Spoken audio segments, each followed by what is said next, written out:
안녕하십니까. 상지여자고등학교 2학년 학생 여러분, 오늘은 교과서 14쪽 좋은 글 선택하기 중 옛사람에게 배우는 독서 부분을 같이 공부해 보도록 하겠습니다. 전 시간에 좋은 글을 선택하려면 어떻게 하는가를 우리가 배웠었는데요. 자, 그걸 토대로 옛사람들은 어떻게 독서를 했고 여기서 우리는 어떤 점들을 배울 수 있는가를 같이 한번 살펴보도록 하겠습니다.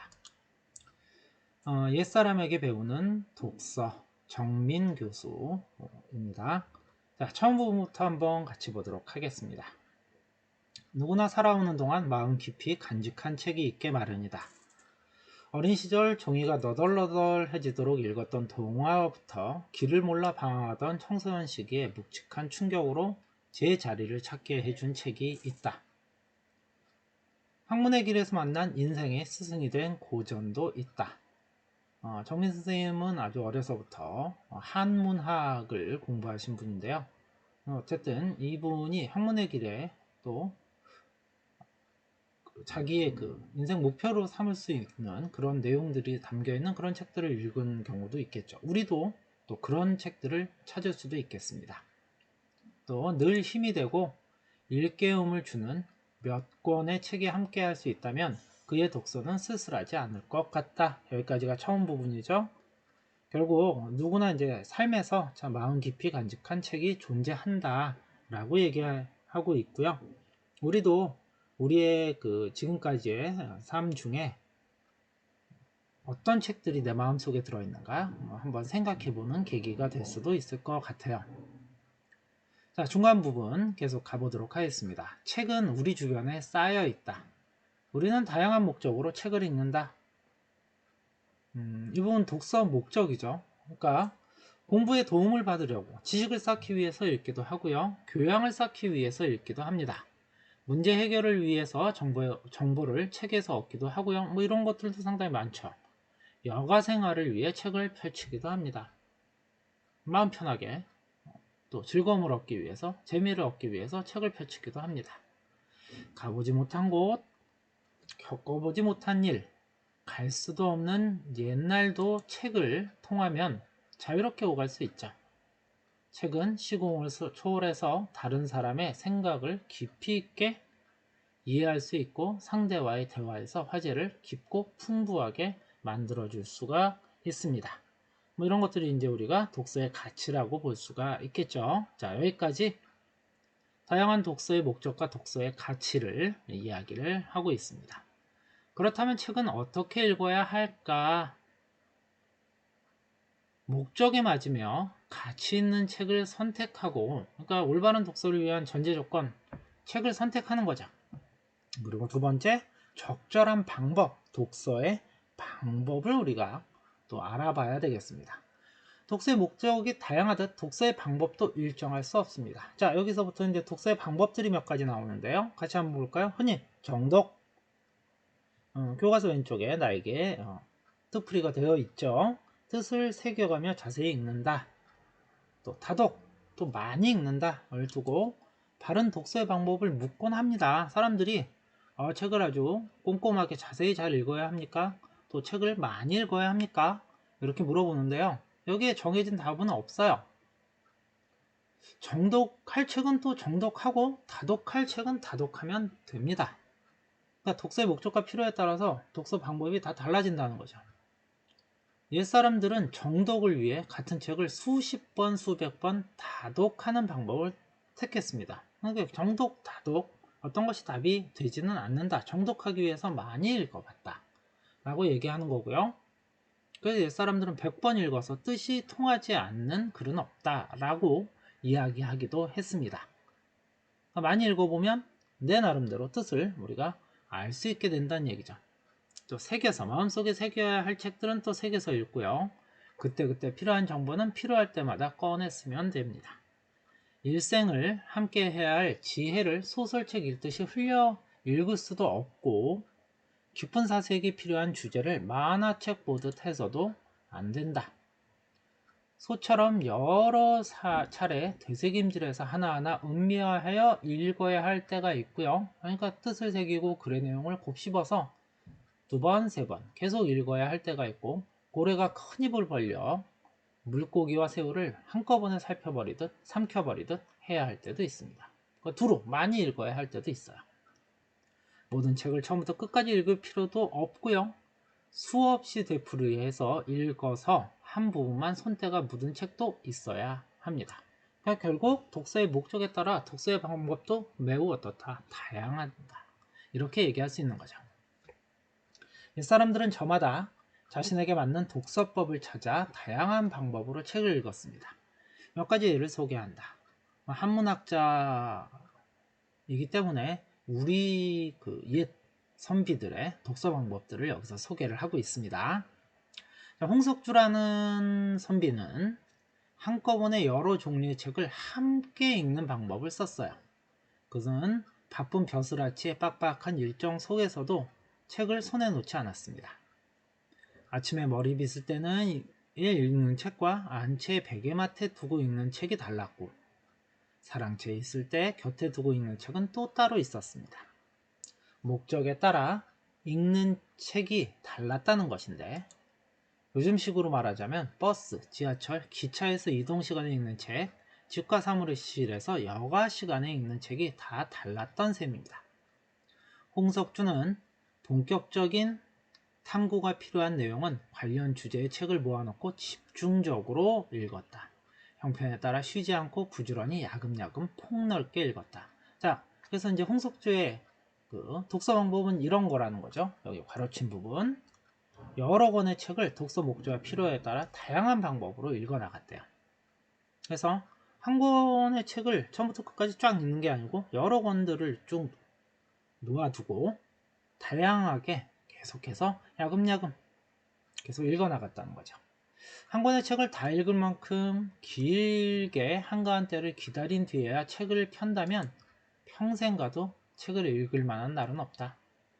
비록 아주 바쁜 중에도 한 글자에 읽을 만한 틈이 생기면 한 글자라도 읽는 것이 옳다라고 말했다. 자, 옛사람들의 독서법 중에 첫 번째 누구죠? 홍석주의 견해는 이런 견해였습니다. 자, 이익 여러분들도 많이 들어봤을 텐데요. 그렇죠? 조선 후기 실학자 이익은 이렇게 얘기를 했습니다. 한 손에 붓을 들고 책을 읽다가 퍼뜩 생각이 떠오르면 생각이 사라지기 전에 열심히 기록하는 방법을 썼다. 이제 메모를 한 거죠. 그는 이를 질서법이라고 불렀는데, 이 질서의 뜻 재빨리 베껴 쓴다는 말입니다. 기억은 그때그때 붙들어 두지 않으면 금세 달아나 버립니다.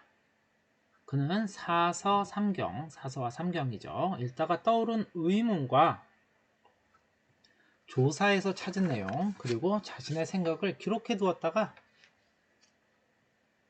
시경질서, 논어질서 같은 책으로 펴냈습니다.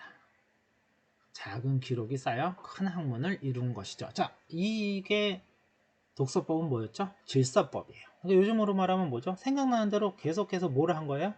메모한 거예요. 계속해서 메모했습니다.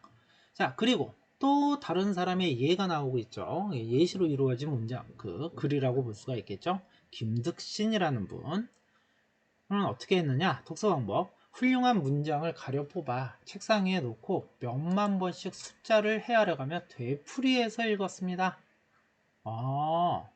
제일 좋아했던 백이열전이라는 거는 백이와 숙제라고 많이 알려져 있는 두 사람이 많이 알려져 있는데요. 이 사마천의 사기에 나오는 이 백이라는 사람의 내용은 열전은 1억 번도 넘게 읽은 걸로 유명합니다. 많은 책을 섭렵하는 것도 훌륭하지만 좋은 책을 반복해서 읽는 것도 대단히 유용한 독서 방법 중에 하나이다. 자, 김득신의 독서 방법은 계속해서 어떻게 하는 겁니까? 반복해서 읽는 거였죠.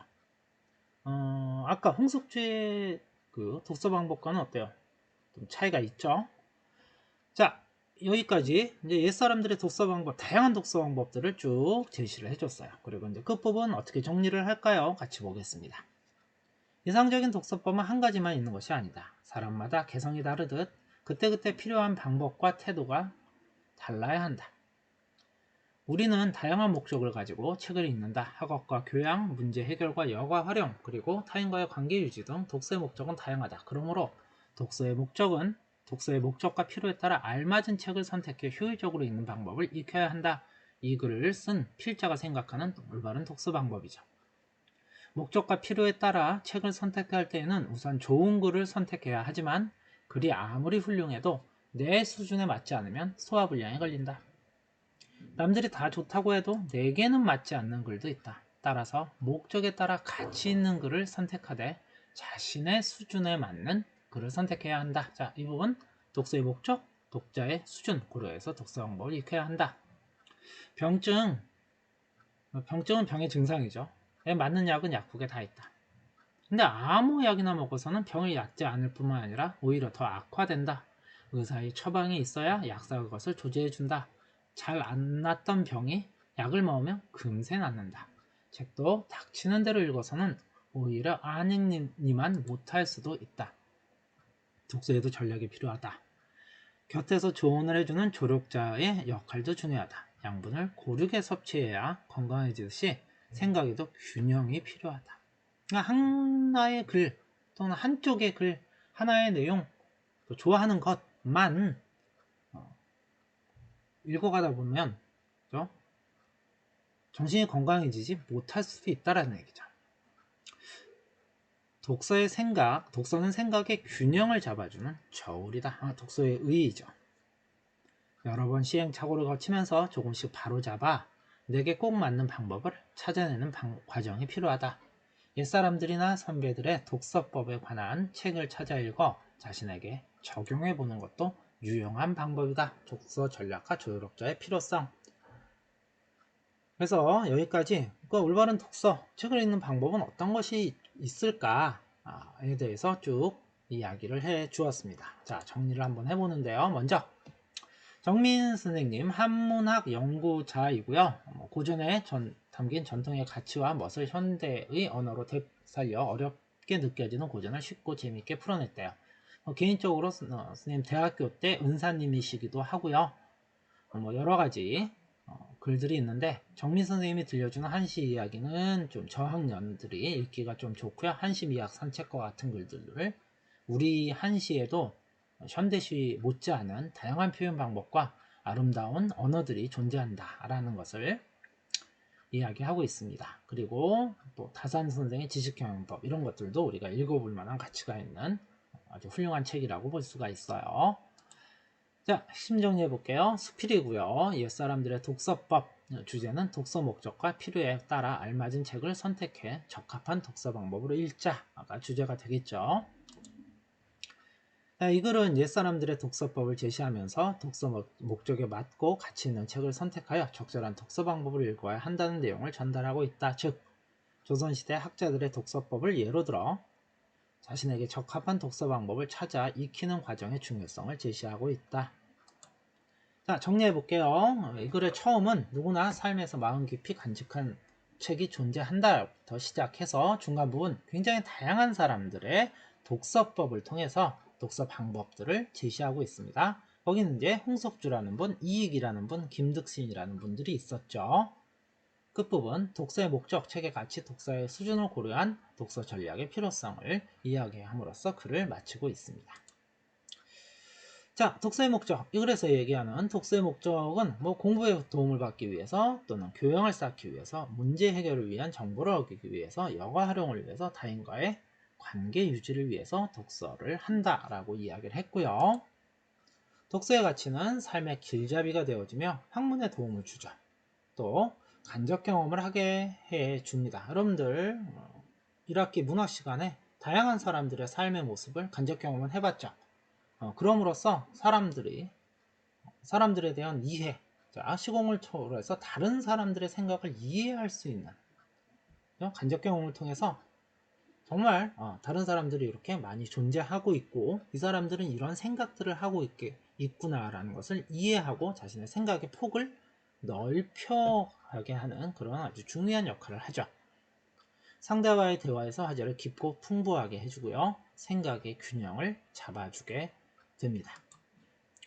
자, 옛 사람들의 독서법 정리해볼까요? 홍석주는 어떻게 했습니까? 한꺼번에 여러 종류의 책을 한꺼번에 같이 함께 읽었습니다. 본격적인 탐구가 필요한 책은 관련 주제의 책을 다 모아두고 집중적으로 읽었고요. 바쁜 중에도 쉬지 않고 부지런히 폭넓게 읽어 나갔죠. 이익은 질서법, 즉 독서 중에 떠오르는 생각을 재빨리 기록하는 방법을 사용했고요. 김득신은 훌륭한 문장을 가려 뽑아 되풀이해서 읽는 방법, 좋은 책을 반복해서 읽는, 그래서 심지어 1억 번 이상 읽은 글도 있다 라고 되어 있습니다.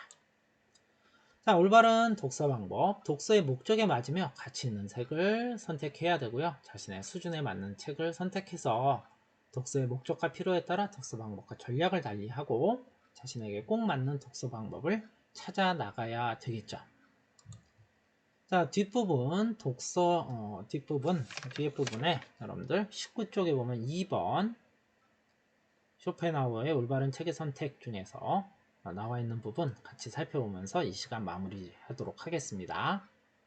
읽은 내용을 기억하고자 노력하는 것은 먹은 음식을 소화시키는 위장활동과 동일하다. 먹은 음식이 소화되어 에너지를 만들어야만 인간이 살 수 있듯이 독서를 통해 내용을 기억해야만 정신적으로 살아갈 수 있다. 그러나 입에 맞는 음식이 구미를 자극하고 많이 먹히는 것처럼 흥미를 끄는 소재, 바꿔 말하면 자신의 사상체계 및 목적에 잘 들어맞는 부합이라는 단어 나왔었죠. 내용에 맞는 내용이 담긴 책을 선택하는 안목도 또 중요하다. 정신을 위한 청량제로서 그리스 로마 시대의 고전들을 읽는 것보다 더 좋은 경우는 없다. 자, 쇼펜하우어가 살았던 이 시대에는 그리스 로마 시대의 다양한 책들이 가장 중요한 책들이었어요. 그들의 사고체계, 그러니까 지금 서양의 사고체계를 만들어낸 굉장히 중요한 기본이 바로 그리스 로마 시대의 다양한 그 철학책들, 다양한 책들이었기 때문에 꼭 읽게 했던 거죠. 이것이 이제 고전이라고 볼 수 있는 것들이에요. 그래서 우리는 꼭 그리스 로마 시대의 고전뿐만 아니라 우리 과거로부터 이어오는 이 고전들을 읽어야 되겠고, 그 고전의 효과는 뭘까요? 계속 읽어보겠습니다. 하루에 단 30분이라도 그 고전의 대가들이 남긴 작품을 읽는다면 얼마 안가 정신의 진보를 느끼게 될 것이다. 고전을 읽었을 때 효과를 이야기를 하는 거죠. 고전은 수천 년의 세월을 견뎌낼 만큼 작가의 위대한 정신을 담고 있기 때문이다. 30분이나마 그들이 남긴 예술을 접하게 되면 인생은 더욱 풍요로워지며 생활이 지친 감성도 날카롭게 일어나게 된다. 고전의 효과죠. 나그네가 차가운 샘물로 목을 축이는 것과 마찬가지의 효과를 기대할 수 있다. 그래서 쇼펜하우어의 올바른 책의 선택 중에서 나와 있는 것들입니다. 자, 쇼펜하우어는 바로 그리스 로마 고전, 요즘으로 말하면 우리의 고전이 굉장히 중요한 것이다 라고 이야기하고 있죠. 자, 여기까지 해서 우리 교과서를 마쳤고요.